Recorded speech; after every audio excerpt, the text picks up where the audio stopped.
Voyager aux États-Unis d'Amérique vous sera bientôt impossible et ceux qui y sont ne sont pas épargnés. Vous serez probablement refoulé aussi si vous ne remplissez pas ces critères. La nouvelle interdiction de voyage de Trump est pire que vous ne le pensez. Chaud.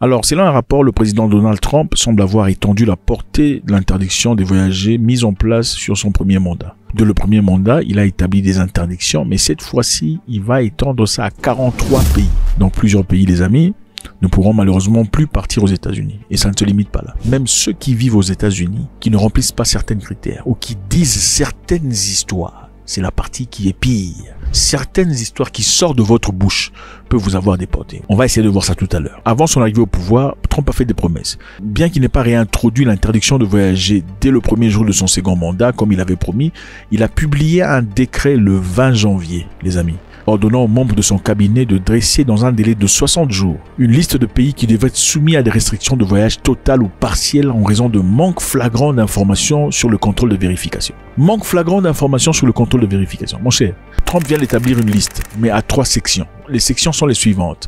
La rouge, l'orange et le jaune. On va essayer d'établir. 43 pays ne pourront plus partir aux États-Unis d'Amérique. Quels sont ces pays et quelles en sont les conséquences? Selon les médias, la liste provisoire est divisée en 3 sections.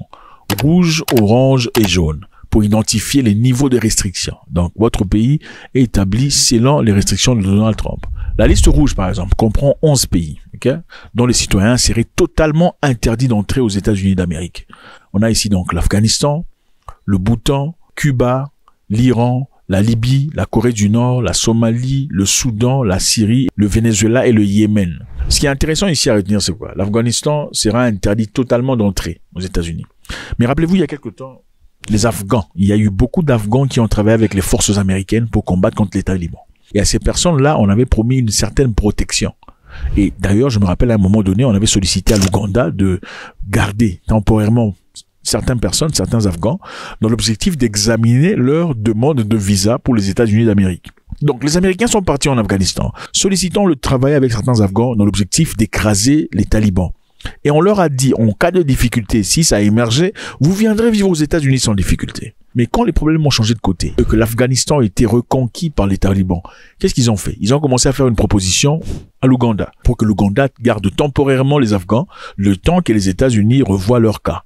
Beaucoup d'Ougandais se sont levés, évidemment, et là, non, absolument pas, on l'accepte pas. Et si ces gens venaient ici pour finalement dire, bon, ok, nous on veut pas être dirigés par des Noirs, on veut une partie des terres. Ça serait choquant. Mais c'est quand même bizarre, malgré la promesse qu'ils ont faite. Aujourd'hui, ils disent, vous ne pouvez absolument pas, sans aucune raison, venir aux États-Unis d'Amérique. Qu'en tirez-vous comme leçon? Écrivez-moi votre leçon. Alors, la liste orange. Les ressortissants de la Biélorussie, de l'Érythrée, l'Haïti, Laos, Birmanie, Pakistan, la Russie, Sierra Leone, Soudan du Sud, Turkménistan devront se présenter à un entretien en personne pour obtenir un visa, a rapporté le média. Alors, l'objectif ici, c'est pas se présenter en personne pour obtenir un visa. L'objectif est de scruter méticuleusement chaque individu de ces pays qui demandent un visa pour les États-Unis d'Amérique.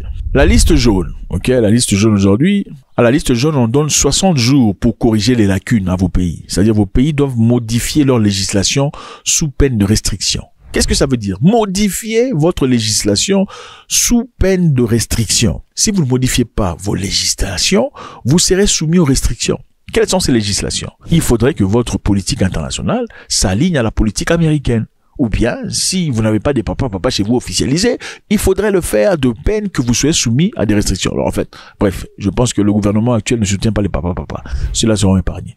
En d'autres termes, si vous ne soutenez pas la politique étrangère américaine, vous serez soumis à des restrictions. Alors, qu'est-ce qui se passe vraiment, les amis? Le 20 janvier 2025, le président Donald Trump a signé le décret 1416-1, intitulé « Protection des États-Unis contre des terroristes étrangers et autres menaces à la sécurité nationale et la sûreté publique ». Donc, contre les terroristes étrangers, on vous considère comme des terroristes, des gens qui sont la menace à la sécurité nationale et à la sûreté publique. Ce décret vise à renforcer les procédures de contrôle, de vérification des ressortissants étrangers entrant ou résidant aux États-Unis. Écoutez, entrant ou résidant, écrivez ça. Écrivez ça comme le dit mon aîné Franklin Nyamsi. Le décret vise à renforcer la procédure de contrôle, de vérification des ressortissants étrangers entrant ou résidant aux États-Unis. Donc ceux qui résident ne sont pas épargnés. afin d'empêcher l'entrée sur le territoire des personnes susceptibles de constituer une menace pour la sécurité nationale. Les amis, ce qui rend cette histoire très dangereuse, c'est quoi? Ce n'est pas seulement ceux à qui on refuse l'entrée. Ok? Il y a aussi ceux qui résident légalement de manière permanente aux États-Unis qui sont sujets à ce nouveau décret. C'est-à-dire, on fera une double vérification des Africains qui vivent de manière permanente aux États-Unis. Donc, quel est le danger pour ces populations qui vivent aux États-Unis? Je sais certainement, il y a des gens ici, moi je vis aux États-Unis depuis 8 ans, je n'ai aucun problème. Non, écoutez, voilà, ça vous regarde. Voilà ce qui a été écrit. Les États-Unis doivent veiller à ce que les étrangers admis et les étrangers déjà présents sur le territoire n'affichent aucune attitude hostile envers leurs citoyens, leur culture, leur gouvernement, leurs institutions et leurs principes fondateurs, et ne prônent, n'aident ni ne soutiennent des terroristes étrangers désignés ni d'autres menaces à notre sécurité nationale. Je recommence pour la bonne compréhension. Les États-Unis doivent veiller à ce que les étrangers admis et les étrangers déjà présents aux États-Unis n'affichent aucune attitude hostile envers les citoyens, la culture américaine, le gouvernement américain, les institutions américaines, les principes fondateurs et ne prônent, n'aident ni ne soutiennent des terroristes étrangers désignés ni d'autres menaces à notre sécurité nationale. Qu'est-ce que ça veut dire? En français simple. C'est-à-dire, un étudiant étranger protestant vivant déjà aux États-Unis contre le génocide, par exemple, palestinien, sera expulsé des États-Unis parce que sa position, évidemment, affiche une attitude hostile, pourrait-il juger, à l'égard de la culture américaine, du gouvernement américain ou des institutions. Je répète, c'est-à-dire, tu peux vivre aux États-Unis d'Amérique. Si ton opinion est contraire à celle du gouvernement sur un point étranger ou sur la politique étrangère, on peut te prendre toi et t'expulser parce que tu es l'ennemi des États-Unis d'Amérique. Si par exemple, en d'autres termes, tu t'élevais disant les taxes ou les tarifs qu'on a passés sur le Canada et le Mexique sont inacceptables, on pourrait te considérer comme une personne ayant des attitudes hostiles contre les citoyens, contre la culture, contre le gouvernement, contre les institutions ou les principes fondateurs américains. C'est ça. Comme vous le voyez, évidemment, les amis, l'objectif de cette histoire, ce n'est pas de garder les gens hors des États-Unis. C'est de filtrer même ceux qui sont déjà à l'intérieur. Si votre mentalité ne va pas en accord. Je vous rappelle, il y a quelques jours ici, l'ambassadeur sud-africain a été renvoyé, expulsé des États-Unis d'Amérique pour avoir eu une opinion. Écoutez, un ambassadeur expulsé pour avoir dit que la pression que les États-Unis appliquent sur les gens, à l'occurrence l'Afrique du Sud, c'est une pression complètement suprémaciste. That I think what Donald Trump is launching. Je pense que Donald Trump lance une attaque contre les titulaires,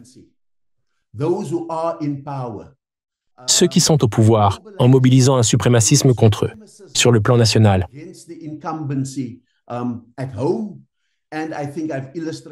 Et je pense l'avoir également illustré à l'étranger.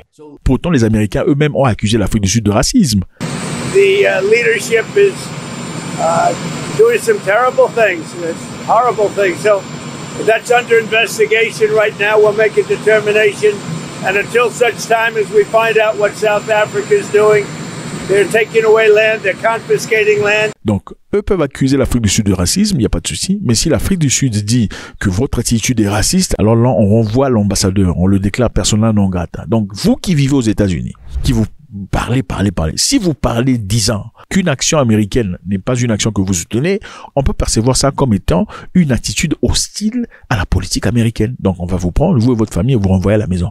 Alors, qu'est-ce qu'ils veulent faire? Vérifier et contrôler dans toute la mesure possible tous les étrangers qui souhaitent être admis, entrer ou se trouvent déjà aux États-Unis. Vous avez entendu? Vous avez entendu ça? Vérifier et contrôler dans toute la mesure possible. Donc, scrutez votre vie. Tout étranger qui veut être admis, entrer ou se trouve déjà aux États-Unis d'Amérique, en particulier ceux provenant de la région des pays présentant des risques de sécurité identifiés. Les amis, les choses ont changé. Vous ne pourrez plus partir comme vous le désirez. Vous ne pouvez pas non plus rester comme vous le pensez. Tous ceux qui se marient en blanc ou en noir, ça va chauffer. Tous ceux qui se marient aussi dans la légalité, aussi ça va chauffer parce qu'on va scruter, on va voir, on va revérifier. Jusque-là, qui sont les personnes visées? On vise les parents des citoyens américains. Donc, tu peux être américain, tes parents sont bled, tu veux qu'ils viennent, ils ne viendront pas. Les enfants adultes des citoyens américains. Donc, vous êtes citoyen américain, vos enfants ont plus de 20 ans ou peu importe, on va les bloquer à la frontière. Les conjoints et enfants des résidents permanents légaux. Donc, tu es résident permanent aux États-Unis d'Amérique. Même vos conjoints peuvent ne pas venir au programme de visa de diversité, où on emmène des gens venant d'ailleurs, venant aux États-Unis, un peu tout ça, bloque, ça ne va pas marcher. En d'autres termes, on vous envoie un message très clair. Restez chez vous. améliorer chez vous, hein, peaufiner chez vous. C'est une possibilité. Regardez ce qu'Ibrahim Traoré est en train de faire actuellement. C'est un jeune homme. Il pourrait être l'enfant de vos, même le petit-fils du président de certains pays là-bas, où les gens parlent beaucoup. Mais il est là, il fait du travail. Il fait un travail clair et un travail évident. Ce n'est donc pas dans l'âge, ça n'a absolument rien à voir. La sagesse n'a absolument rien à voir avec l'âge. Et c'est aussi le manque d'unité qu'ont les Africains. Vous voulez partir chez les gens, pendant que chez vous, c'est là, vous avez tout l'or, le diamant, le lithium. Si vous gardez le cobalt, le coltan, il n'y aura pas de technologie. Boeing ne va pas fonctionner. Raytheon va tomber en faillite. Toutes ces entreprises. Mais comment vous allez faire pour développer ce que vous avez? Comment ferez-vous pour développer ce que vous avez déjà sur Terre? Ce qui vous a été attribué naturellement par le Créateur. Vous n'avez jamais investi dans l'intelligentsia. Les professeurs nécessaires pour vous apprendre à vous-même à développer, vous aider à transformer ce que vous avez sur place ne sont pas. On n'investit pas dans ça. On investit dans les maisons, dans les villas, les buildings. Et là, il y a une restriction. Et la restriction américaine ne se limite pas aux populations civiles. Même les diplomates sont scrutés. Même les diplomates, on refuse les visas. Ça ne rigole pas. La vie, la meilleure, ce n'est pas chez les autres. La vie, la meilleure, c'est quand un frère commence vraiment à toucher le cœur de son frère à travers ses actions. Pas seulement dans la négativité. La meilleure façon d'unir les noirs, c'est quand il faut détruire un autre noir. La meilleure façon d'unir les noirs, c'est quand il faut détruire un autre noir. C'est ça, c'est là où vous êtes fort. Même vos militaires sont forts seulement contre les civils. Quand c'est un civil, ouais, là c'est un civil. Quand ce sont des bandits dans le quartier, mais quand il faut une vraie guerre, mouisse. God bless.